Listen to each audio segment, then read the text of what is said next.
జై శ్రీరామ్. జై శ్రీరామ్. ఓకే, మేము మా సంస్థ పేరు సనాతన ధర్మ జాగరణ వేదిక అని చెప్పేసి మా సంస్థ. గ్రామాల్లో చాలా అమాయకంగా జనాలు ఉంటారు కాబట్టి వేరే మతాల వాళ్లకు మనం చిక్కకూడదు అనే ఉద్దేశంతో మేము ధర్మ ప్రచారం చేస్తూ వేరే మతాల వాళ్ళ యొక్క ఆలోచనలు ఎలా ఉంటాయి అని చెప్పడానికి మేము బయలుదేరామన్నట్టు. అందులో భాగంగా ఇక్కడ ఈ ఈ ప్రదేశం మాట్లాడుతున్నాను. సరే, నేను ఒక చిన్న వీడియో చూపిస్తాను. ఆ వీడియో చూపించిన తర్వాత నేను మాట్లాడతాను. ఓకే. భారతదేశ తాలూకా అసలు దేవుణ్ణి, సనాతన ధర్మం యొక్క దేవుడైనటువంటి యేసును వాళ్ళు మన దగ్గర నుంచి ఎత్తుకుపోయారు. వాళ్ళు చేసిన దొంగతనాల్లో పెద్ద దొంగతనం ఈ వజ్రాలు పట్టుకుపోవడం కాదు, యేసును పట్టుకుపోయారు వాళ్ళు. మనం ఆ యేసుని తెచ్చుకోవాలి ముందు. అంటే ఇక్కడ ఏమంటున్నా, ఇతను బ్రిటిష్ వాళ్ళంట మన దేశం నుంచి ఎంతో సంపద తీసుకుపోతే ఆ సంపద కంటే విలువైంది ఏంటంట మన దేశం నుంచి యేసు అనే దేవుణ్ణి తీసుకెళ్ళాడట, సనాతన ధర్మం నుంచి. అసలు సనాతన ధర్మంలో యేసు అనే పేరుందా? ఉంటుందా? ఒక ఒక ఒక చిన్న అవగాహన. యేసు అనేటువంటి పేరు ఉండదు. కానీ ఇక్కడ ఈ ఈ వ్యక్తి ఏం చేస్తున్నాడు? ఏదో బాగా మేధావిలాగా, ఏదో గొప్ప నైపుణ్యం ఉన్న వ్యక్తిలాగా, ఒక మంచి నాలెడ్జ్ పర్సన్ లాగా, అంటే బాగా టాలెంటెడ్ పర్సన్ లాగా, ఒక మంచి తెలివైన వ్యక్తిలాగా ఏం చేస్తున్నాడు అంటే మన ధర్మం నుంచి, అంటే సనాతన ధర్మం నుంచి యేసు అనే దేవుణ్ణి పట్టుకుపోయారు. అంటే యేసు మన దేవుడే, కానీ వాళ్ళు పట్టుకెళ్ళారు అంటే మోసం చేస్తున్నాడు.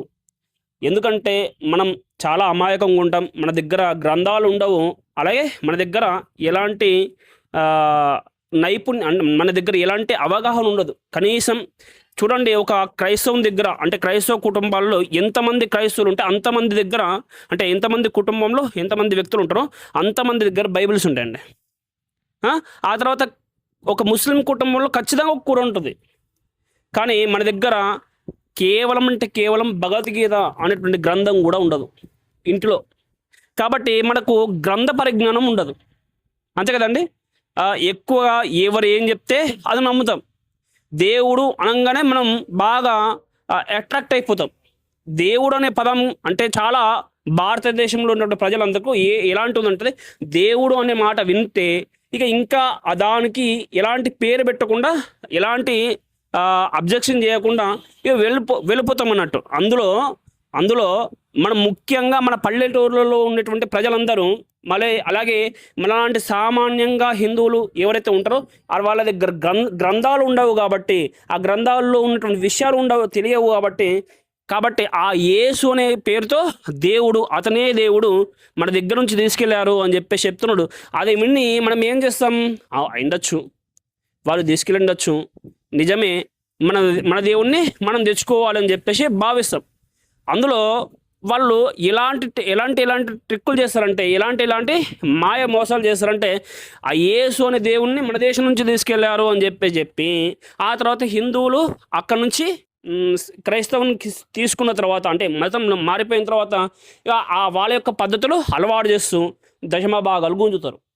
అలాగే విదేశాల నుంచి డబ్బులు బాగా వస్తాయి కాబట్టి వీళ్ళు చేసే కుట్రలకు మన హిందువులు బలి కావద్దు అనే ఉద్దేశంతో ఈ విధంగా ప్రచారం చేస్తూ, అలాగే సనాతన ధర్మంలో యేసు అనే పేరుతో ఏ దేవుడు లేడు అని చెప్పడానికి, అలాగే ప్రతి ఒక్క హిందువు ఎంతో కొంత అవగాహన కలిగి ఉండాలి అనేటువంటి భావనతో మేము ఈ విధంగా వచ్చాము.